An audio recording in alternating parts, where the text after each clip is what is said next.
সরকারি কর্মকর্তাদের বিদেশ যাত্রায় নিষেধাজ্ঞার বিষয়ে নির্দেশনা পেলে আইন অনুযায়ী ব্যবস্থা নেবে পুলিশ।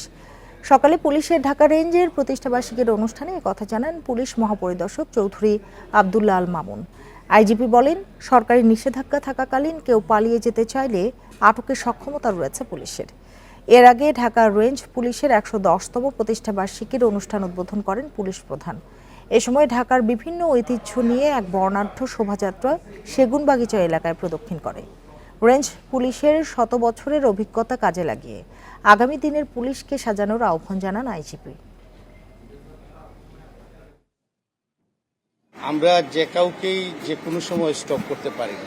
এটা একটা আইনানুগ প্রক্রিয়া। আইনানুগ প্রক্রিয়ায় যখন যেটা করা হয়, এটার যে রিকোয়ারমেন্ট আছে সেই অনুযায়ী আমরা দায়িত্ব পালন